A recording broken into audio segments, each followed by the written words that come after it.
அந்த காலத்துல ஊழியம் என்பது பகுதி நேரங்களில் பார்த்தா தேவனுடைய வார்த்தையை அறிவிக்கின்ற நேரங்களிலே எல்லாவரையும் சிறையில போட்டு அடித்தார்கள். சபைகள் ஊக்கமாக ஜெபித்தார்கள். சிறைச்சாலை கதவு உடைந்தது. அல்லேலூயா, அப்படிதானா? அல்லேலூயா. நீங்க சொல்ற அந்த அல்லேலூயால தான் சிறை கதவு உடைகிறது. என்ன செய்கிறது? எல்லாருடைய கட்டுக்கள் உடைகிறது. இங்க சொல்றதே இல்லையே. நீங்க எந்த அளவுக்கு அங்க என்ன பண்ணாங்க? ஊக்கமா ஜெபித்தார்கள். முழங்கால் யுத்தம், ஊக்கமான ஜெபம் விடுதலையை கொடுத்தது. சிறைச்சாலை கதவுகளை உடைத்தது. அல்லேலூயா. பல இடங்கள்ல தண்ணியை குடிச்சு கிராமங்கள்ல போர் தண்ணி, அந்த தண்ணி, அடிவம்பு தண்ணி தான் கிடைக்கும். இந்த பாட்டில் கேன் எல்லாம் தூக்கிட்டு எல்லாம் அலைய முடியாது. எந்த இடத்துல என்ன ஆண்டவர் கொடுக்கிறாரோ அதை நம்ம சாப்பிட்டுக்கணும். நல்ல ஆகாரம் கிடைக்கணும்லாம் நம்ம போறதில்லை. நேற்று மத்தியானம் பார்த்தீங்கன்னா ஊழியத்தை முடிச்சுட்டு உட்கார்ந்துட்டு இருந்தேன். ரொம்ப பசியாக தான் இருந்தது. அப்புறம் ஒரு அம்மா அங்கேருந்து ஃபோன் பண்ணியிருக்காங்க, வெளியில இருந்து ஃபோன் பண்ணியிருக்காங்க. அந்த அம்மா வசந்த அம்மான்னு சொல்லிட்டு, அந்த அம்மா என்ன பண்ணியிருக்கு அப்படின்னா, ஊழியக்காரங்க வந்திருக்கிறாங்க, இன்னைக்கு சிறப்பான செய்தி இருந்தது, பைபிள் கிளாஸ் இருந்தது அப்படின்னு சொல்லியிருக்காங்க. அந்த அம்மா என்ன சொல்லியிருக்காங்க, யாரும் சபையை விட்டு போகாதீங்க, நான் சாப்பாடு ஆர்டர் பண்ணியிருக்கிறேன், ஆட்டோவில் சாப்பாடு வந்துடும் அப்படின்னு சொல்லிட்டு சாப்பாடு அனுப்பிச்சு வச்சிருக்கிறாங்க. எங்க பசிக்கிற நேரத்துக்கு கரெக்டாக அவங்க ஃபோன் பண்ண, நாங்கள் வெளியில் போகலை, நல்ல வேளை சபையை விட்டு வெளியில் போகலை, போகிறதுக்கு முன்னாடியே சாப்பாடு வந்து இறங்கிருச்சு. கர்த்தருடைய நாமத்துக்கு ஸ்தோத்திரம். விதமாக தேவன் போஷிக்க ஆண்டவருக்கு தெரியும். இந்த உலகத்துல ஆகாயத்தின் பறவைகளுக்கு ஆண்டவர் பிழைப்பூட்டுகிறாரா இல்லையா? சாப்பாடு கொடுக்கிறாரா இல்லையா? மிருகங்களுக்கு ஆண்டவர் சாப்பாடு கொடுக்கிறாரா? கொடுக்கிறாரு. மனுஷனுக்கு சாப்பாடு கொடுத்தாரா இல்லையா? கொடுத்தாரு. அது மாதிரி ஏசப்பாவும் இந்த பூமியில இருந்த போது சாப்பாடு கொடுத்தாரா இல்லையா? அது மாதிரி சபைகளிலே இன்னைக்கு சாப்பாடு கொடுக்கிறதுக்கு காரணம் என்னன்னா, இயேசு தன் வார்த்தையாகிய மன்னாவை கொடுக்கும் போது சரீர பிரகாரமான ஆகாரத்தையும் கர்த்தர் சந்திக்கிற தேவனாய் இருக்கிறார். அல்லேலூயா. அந்த காலங்களிலே அரபியா பாஷை, துருக்கி நாடு, சிரியா நாடு, ஈரான், ஈராக்கு, காசா, ஜெர்மனி, அசிரிய தேசங்களிலே வாழ்ந்த மாண்டையர்கள் இன்னும் என்ன செய்கிறார்கள்? மாண்டையர்கள் இன்னும் பேசிக் கொண்டிருக்கிறார். மாண்டைய மக்கள், மத குருக்கள் இப்படி எல்லாம் என்ன பண்றாங்க அப்படின்னு கேட்டா, இந்த அரபியா பாஷைகளிலே பேசிக் கொண்டிருக்கிறதை நாம் பார்க்க முடிகிறது. கோயம்புத்தூர்ல ஒருத்தன் ஈசானோ மையம்னு ஒண்ணு வச்சிருக்கான், தெரியுமா? அந்த ஈசான்ற அந்த பேரு எப்படின்னு கேட்டீங்கன்னாக்க, இயேசு கிறிஸ்துவை அழைக்கிற அந்த பாஷை ஈசா.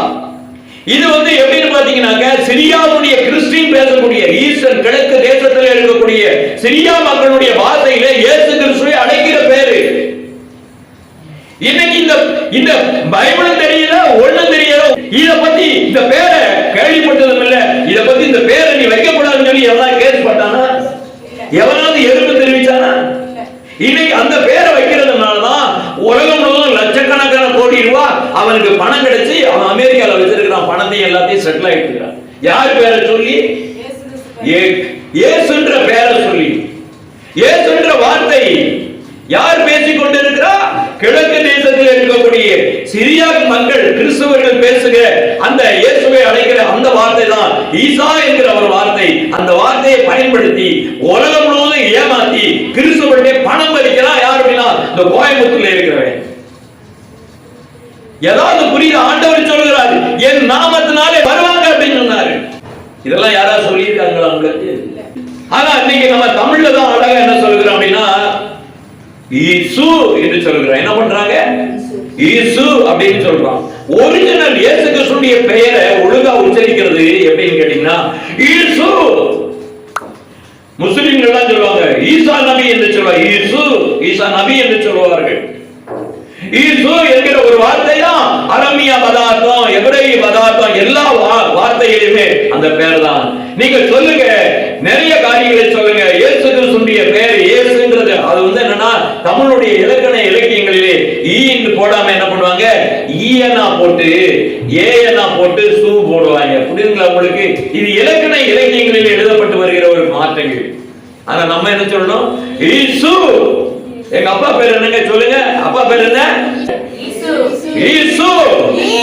ஈசு கிறிஸ்துவின் நாமத்தினாலே சொல்லணும். பிசாசெல்லாம் என்ன பண்ணணும்? ஈசு கிறிஸ்துவின் நாமத்தினாலே பிசாசே ஓடி போ அப்படிங்க. அதெல்லாம் சொல்றோம். ஆண்டுடைய நாமம் தெரியாம இன்னைக்கு நிறைய பேர் கிடைக்கிறாங்க. கர்த்தருக்கு சொல்றோம். இந்த மொழியை பார்க்கப்படும் போது எபிரேய பாஷையில தான் இயேசு கிறிஸ்துவை என்ன அப்படின்னா OESH UA வரும். யெசுவா யெசுவா அப்படின்னு வரும். யெசுவா ஃபார் யோசேப். அதாவது யெசுவா ஃபார் யூசுப் அப்படின்னு என்ன அர்த்தம்? இங்க ஒருத்தர் யூசுப் இருக்கிறாரு. யோசேப்பினுடைய குமாரனாகிய யூசு அப்படின்னு அதுல சொல்லுவாங்க. அப்படியாக எபிரேய பாஷையில சொல்லப்படுது. சரி, நம்ம தாத்தாவுடைய பேர் என்ன? முதல்ல பிறந்தாரு அந்த தாத்தா பேர் என்ன? ஆடம். ஆடம்ன்றது தமிழ்ல அதனுடைய அர்த்தம் என்ன சொல்லுங்க? மனிதனை எப்படிங்க படைச்சார் ஆண்டவர்? மண்ணுனால படைச்சாரு. அப்ப அது என்னது? மண்ணாங்கட்டி. ஆதாம்னா மண்ணாங்கட்டிங்க. புரியலையா? தமிழ்ல அதுக்கு பேர் என்ன? அதான் சின்ன பிள்ளைகள் சேட்டை பண்ணா மண்ணாங்கட்டி அப்படிமாங்க. சொல்றாங்களா இல்லையா? பிறந்த குழந்தைக்கு பெரியவங்க என்ன சொல்றாங்க? ஐயா பிறந்த பச்சை மண்ணியா அப்படிமாங்க.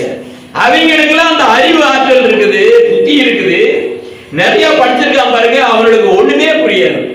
காட்டுல இருக்கக்கூடிய கிராமத்துல இருக்கக்கூடிய பெரியவங்க சிறியவங்க எல்லாரும் என்ன பண்ணுவாங்க? குழந்தைய பார்த்து என்ன சொல்லுவாங்க? பிறந்த குழந்தைய எப்படி சொல்லுவாங்க? ஐயா பச்சை மண்ணு. இந்த பார்வடியிற முகம் இதையா தப்பு பண்ணும்? பண்ணவே பண்ணாது. மீச வச்ச குழந்தைகள் தான் தப்பு பண்ணுவாங்க. எல்லாம் தப்பு பண்ணிட்டு என்ன பண்ணுவாங்க? பொய் பேசுவாங்க. நாங்க என்ன பண்ணோம் அப்படின்னு சொல்லிட்டு எபிரேய பாஷையில ஷிவா ஷிவா என்று சொல்லப்படும் போது ஏவாள் என்கிற வார்த்தை இங்க சொல்றாங்க இல்லையா? தமிழ்ல ஈவன்னு சொல்றாங்க இல்லையா? எபிரேய பாஷையில என்ன?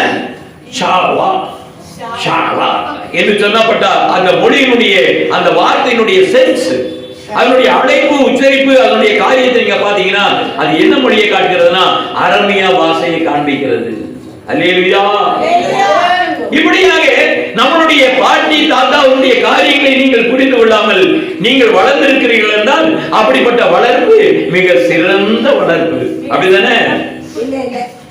ஈசா என்கிற அந்த வார்த்தையை இன்றைக்கு வைத்து ஒருத்தன் பொழப்பு நடத்தினான். இந்த நாட்டிலே உலகத்தை ஏமாத்தி கொண்டிருக்கிறான்.